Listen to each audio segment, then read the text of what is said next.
स्वागत है आपका अपने YouTube channel Education Heaven Classes में। मैं हूं सूरज कुमार।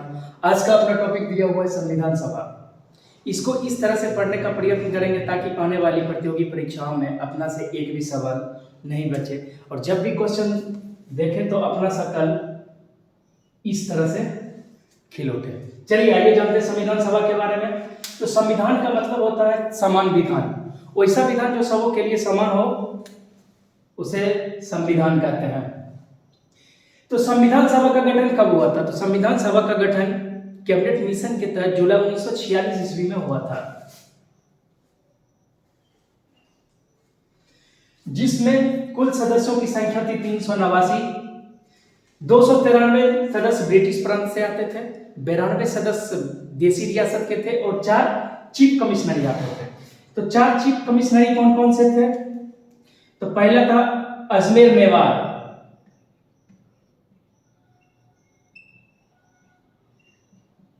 दूसरा था ब्रिटिश बलूचिस्तान,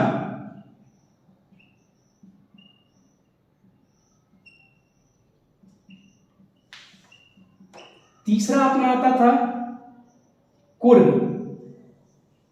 जिसके साथ अंडमान निकोबार द्वीप समूह भी था, और चौथा था दिल्ली। चीफ कमिश्नरी में कुल 4 रियासत आते थे। तो अब जानने का प्रयत्न करेंगे अपना जो संविधान सभा का गठन जो कैबिनेट मिशन के तहत हुआ था। तो कैबिनेट मिशन क्या है? तो कैबिनेट मिशन के इतिहास के बारे में थोड़ा सा जान लेते हैं। तो कैबिनेट मिशन का गठन जो हुआ था 24 मार्च 1946 ईस्वी को हुआ था। इतिहास के बारे में थोड़ी सी जानकारी अर्जित कर लेते हैं। तो कैबिनेट मिशन का गठन जो हुआ था 24 मार्च 1946 ईस्वी को हुआ था। तो कैबिनेट मिशन में गठन से पहले क्या क्या घटनाएं हुई थी उसको थोड़ा सा जानते हैं।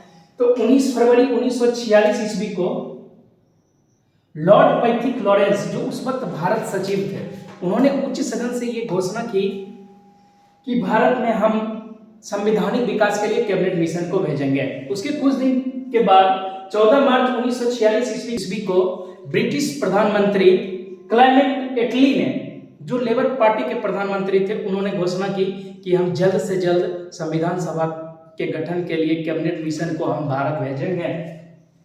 उसके बाद कैबिनेट मिशन जो था भारत आया।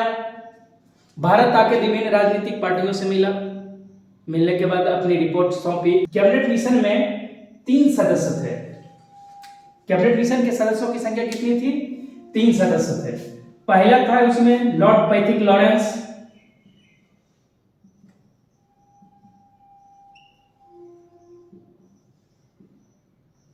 जो कि उस वक्त भारत सचिव हुआ करते थे। दूसरा थे स्टेफोर्ड क्रिप्स,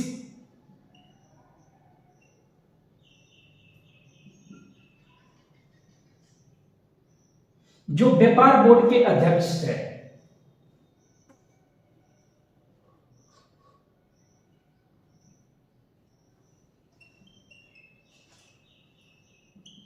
और तीसरा अपना थे एबी अलेक्जेंडर,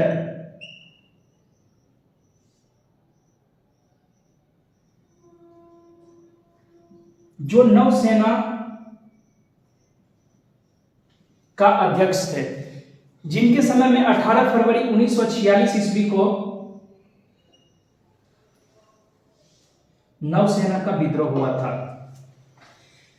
तो कैबिनेट मिशन भारत आया और अपनी राजनीतिक पार्टियों से मिलकर अपनी रिपोर्ट को सौंपा। कैबिनेट मिशन में बहुत सारी रिपोर्ट थी।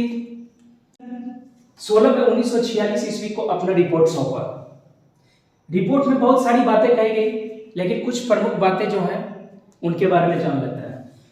पहला था अखिल भारतीय संघ की स्थापना। अखिल भारतीय संघ की स्थापना। तो अखिल भारतीय संघ क्या था? तो अखिल भारतीय संघ जो था सो ब्रिटिश सरकार और देसी रियासत को मिला के एक संघ बनाया गया था, जिसका नाम था अखिल भारतीय संघ। इसकी स्थापना का एक उद्देश्य था भारत में हो रहे गतिरोधों को कम करना। दूसरा इन्होंने रिपोर्ट में बोला था जो भारत में जो चुनाव होगा वो अखिल भारतीय संघ के हिसाब से होगा।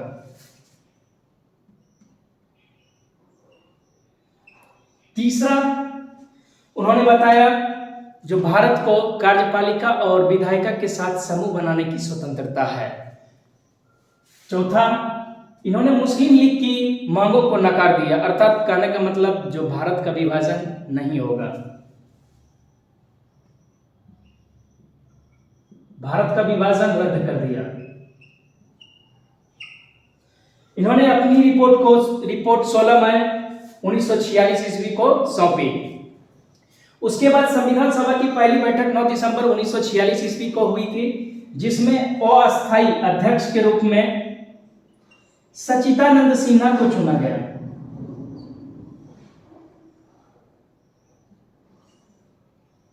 जो कि एक संविधान सभा के सबसे बुजुर्ग सदस्य थे।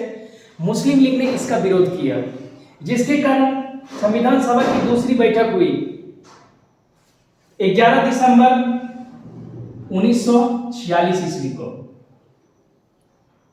और इसके अध्यक्ष कौन थे, इसके बारे में आप हमें कमेंट में बताइए। और इसका अध्ययन जो है सो अपना 2 पार्टों में करेंगे। पहले पार्ट में मैंने संविधान सभा में हुई घटनाओं के बारे में अध्ययन किया है, दूसरे पार्ट में जो बचा है उसके बारे में अध्ययन करेंगे। और थोड़ा सा देख लेते हैं जो हमने अभी क्या क्या पढ़ा। तो हमने पढ़ा संविधान सभा के बारे में, जिसका गठन जो हुआ था मार्च 1946 ईस्वी को हुआ। संविधान सभा का गठन 24 मार्च 1946 ईस्वी को हुआ था। इसके गठन में कितने सदस्य थे, तो 3 सदस्य थे, जिसमें लॉर्ड पैट्रिक लॉरेंस जो भारत के सचिव थे, स्टेफोर्ड क्रिप्स व्यापार बोर्ड के अध्यक्ष हुआ करते थे, और एवी अलेक्जेंडर नौसेना के अध्यक्ष थे, जिनके शासनकाल में 18 फरवरी 1946 को नौसेना ने विद्रोह किया था, जिसके कारण क्लेमेंट एटली ने जल्द से जल्द भारत में संवैधानिक विकास के लिए हम कैबिनेट मिशन को भेजेंगे, इसकी घोषणा की थी। वीडियो देखने के लिए धन्यवाद।